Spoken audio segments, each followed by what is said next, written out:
So that's the line I use if people are like, well, but is it accurate? How can you give a proposal based on... welcome back, everybody. Joe Everest, the fence expert. Hey, one of the most common pieces of feedback we get about the Saturday morning live Ask the Expert segment is those things are long, and they're not wrong. They last about 3 hours, 2.5 to 3 hours. Sometimes, a few weeks ago, Caleb and I got into a pretty good discussion about marketing. I think it lasted closer to 4 hours.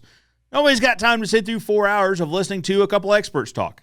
I get it. So Jeremy's created a new segment just for you guys called Hot Takes.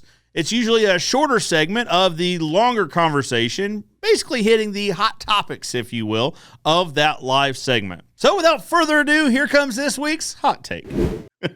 So Sarah's clarifying. So Sarah said her clients like it 98.7% of the time. Sarah likes the process 100% of the time. Let the record show.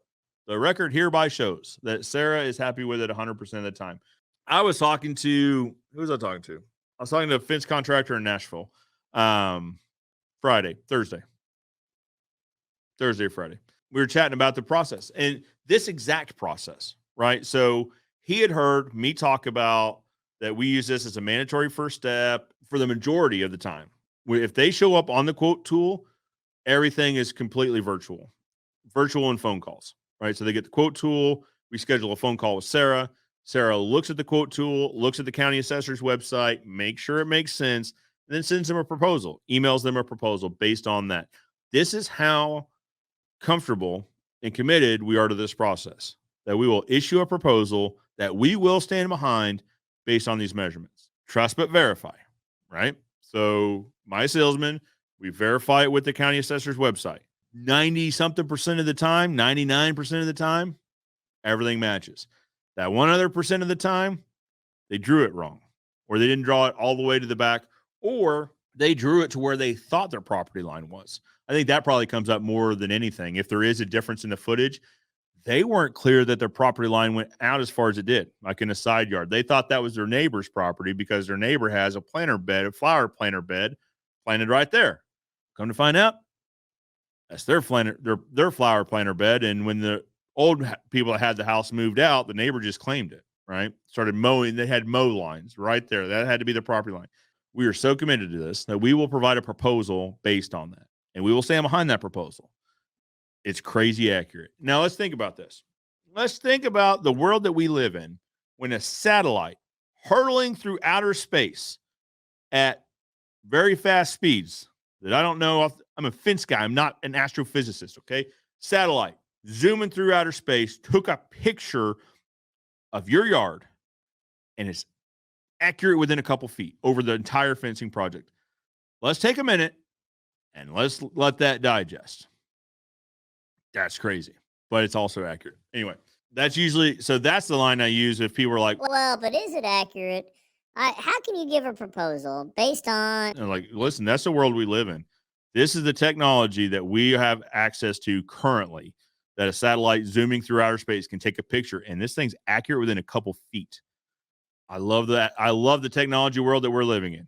I also talked to a camera in an empty room, and 27 people watch it. I don't know how that works either. So technology is a wonderful thing.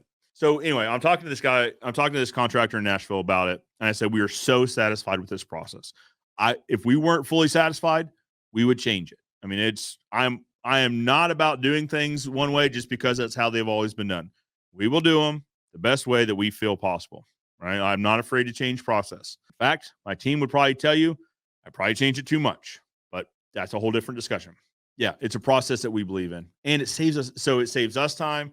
It saves our client time. Sarah will tell you how many more bids she gets out in a day using this process. What I was telling him was our average turn time on a proposal when we were going out. So to go out to do the proposal and to get to the next job, hour 45, an hour and 45 minutes per proposal per day on average. There were some shorter ones. There were some longer ones, about an hour 45.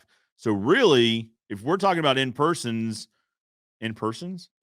estimates, proposals, 4 or 5 a day is really what you're capped out at. If you're also doing the project management, and even that's stressful.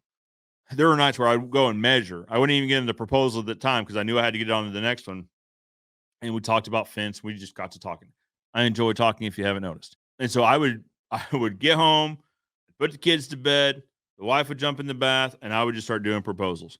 Tell me if that sounds familiar. So my entire evening would be this proposal. And then my wife would go to bed. I'd still be doing proposals. And she'd say, don't stay up all night. And it won't be all night, but it will be most of the night. And and that was kind of what I remember. I was sitting at my dining room table and it was like midnight and I was doing proposals. And I said, this is nonsense. This is junk.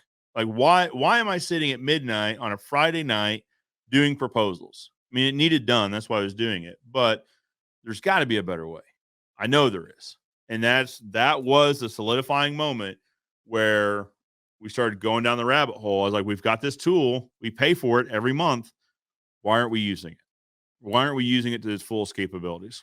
So saves you time, saves you a headache, and you buy back your personal time, in my case. All right, guys, that concludes this week's hot take. Did you like it? Did you not like it? Do you like the format? Do you not like the format? Let me know in the comments below. We're still figuring this out, and we could use your help.